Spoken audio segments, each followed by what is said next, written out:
Hi guys. അപ്പോൾ ഞാൻ ഇന്ന് എൻ്റെ ഒരു എക്സ്പീരിയൻസ് ഷെയർ ചെയ്യാനാണ് വന്നിരിക്കുന്നത്. ഇപ്പോൾ ഇവിടെ പൊതുവേ നമ്മളായിട്ട് കാണുന്ന ഒരു കാര്യമാണ് പെറ്റ് പാരൻറ്റിങ് എന്നുള്ളത്. ലൈക്ക് പണ്ടൊക്കെ എന്ന് പറയുമ്പോൾ നമ്മൾ പെറ്റ്സിനെ ഇപ്പോൾ ഡോഗ്സിനൊക്കെ മേടിക്കുന്നത് കാവലിന് വേണ്ടിയിട്ടും നമ്മുടെ വീട് പ്രൊട്ടക്റ്റ് ചെയ്യാനും പിന്നെ പെറ്റ്സിനൊക്കെ അങ്ങനെ നമ്മൾ മേടിക്കാറ്. പിന്നെ ഞാൻ എല്ലാ വീട്ടിലും അങ്ങനെ പെറ്റിനൊന്നും കണ്ടിട്ടില്ല. അല്ലെങ്കിൽ ഇപ്പം നോക്കുമ്പോൾ നമ്മൾ റീൽസിലാണെങ്കിലും മൊത്തത്തിൽ നോക്കുമ്പോൾ അല്ലെങ്കിൽ ഡോഗ്സിൻ്റെ തന്നെ പ്രൊട്ടക്ഷന് പകരം ഒരു കിഡ് എന്നുള്ള നിലയിലോ അങ്ങനത്തെ രീതിയിലൊക്കെ നമ്മൾ പെറ്റ്സിനെ ഇപ്പോൾ ട്രീറ്റ് ചെയ്യുന്നുണ്ട്. ഡോഗിൻ്റെ ആണെങ്കിലും ക്യാറ്റിനാണെങ്കിലും എങ്ങനെയാണെങ്കിലും. അപ്പോൾ അങ്ങനെ ഒരു രീതിയിലോട്ട് നമ്മുടെ ഒരു മെൻറ്റാലിറ്റി മാറി. അപ്പം എനിക്കൊരു പെറ്റുണ്ട്. ഞാൻ പെറ്റിനെ മേടിച്ചിട്ടൊരു 2.5 വർഷമൊക്കെ ആയിട്ടുള്ളൂ. ആൾക്കിപ്പോൾ 2.5 വയസ്സാണ്. അവന് 45 ഡേയ്സൊക്കെ ഉള്ളപ്പോഴാണ് ഞാൻ മേടിച്ചത്. ഡോഗാണ്, ഷീറ്റ്സുമാണ് ബ്രീഡ്.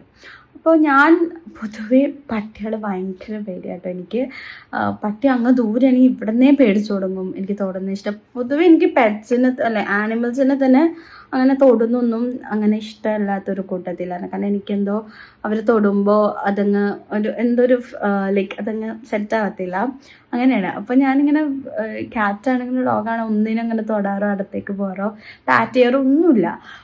അങ്ങനത്തെ ഞാനിങ്ങനെ ഇരിക്കുമ്പോൾ എൻ്റെ അമ്മ ഒരാഗ്രഹം പറഞ്ഞു, ആൾക്ക് പെറ്റിനെ വേണമെന്ന്, അത് ഡോഗിനെ വേണമെന്ന്. അപ്പം ഞാൻ വേണ്ട, എന്തിനാണ്, ഡോഗൊക്കെ ശരിയാവില്ല, അത്താടിത്താണ്, എനിക്ക് നോക്കാൻ പറ്റില്ല, അങ്ങനെയൊക്കെ പറഞ്ഞ് എന്തിരിക്കായിരുന്നു.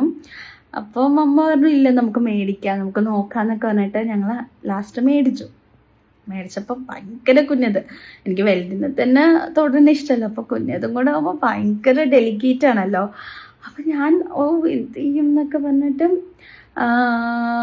കുഞ്ഞത് 45 ദിവസമായിട്ടുള്ളൂ ജനിച്ചിട്ട്. അപ്പം ഇങ്ങനെ കൈക്കൊണ്ടുവന്നപ്പോൾ എനിക്ക് ടെൻഷനാവാൻ എക്സൈറ്റ്മെൻറ്റും ഉണ്ട്. അത് വേറെ കാര്യം. കാരണം ആദ്യമായിട്ട് നമുക്കൊരു പുതിയ സാധനം കിട്ടുവാണ്.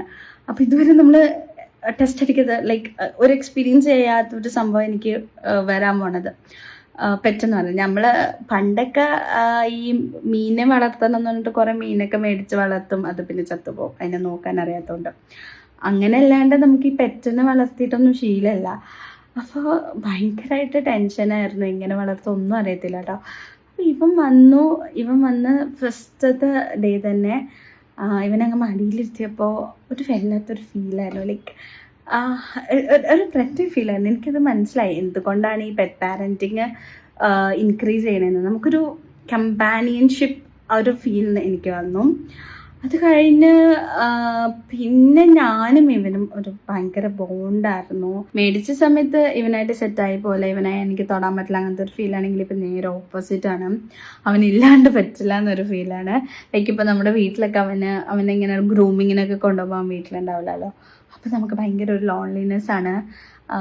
പിന്നെ അവൻ എന്തെങ്കിലുമൊക്കെ നമുക്ക് പോലും വയ്യാണ്ടായി പോയെന്ന് ഞാനൊന്നും ഹോസ്പിറ്റലിൽ പോകാറില്ല.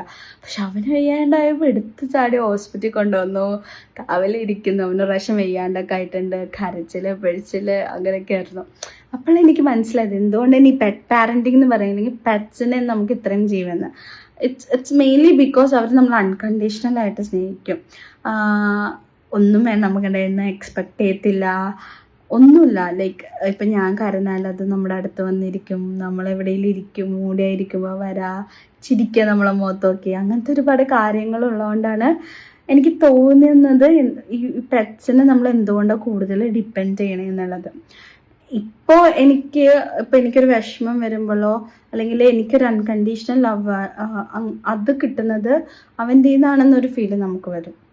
അപ്പോൾ ഞാൻ റെക്കമെൻഡ് ശരിക്കും ചെയ്യുന്നു. പെറ്റ്സിനെ മേടിക്കാൻ മടിയുള്ളവരാണെങ്കിൽ it's good for your mental health എന്നാണ് എനിക്ക് തോന്നിയേക്കുന്നത്.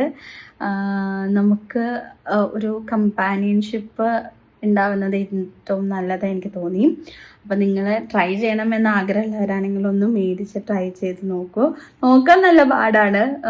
ബ്രീഡ്സിനൊക്കെ നോക്കി മേടിക്കണം, നോക്കാൻ നല്ല പാടൊക്കെ ഉണ്ട്. പക്ഷെ എന്നാലും വിൽ എൻജോയ് ഇറ്റ്. ലൈക്ക് നമ്മളത് ഇഷ്ടപ്പെട്ട് ചെയ്യുമ്പോൾ നമ്മൾ എൻജോയ് ചെയ്ത് ചെയ്യും. അപ്പോൾ നിങ്ങൾ എന്തായാലും ട്രൈ ചെയ്ത് നോക്കണം. അപ്പോൾ അടുത്ത വീഡിയോ ആയിട്ട് വരുന്നത്. ബൈ.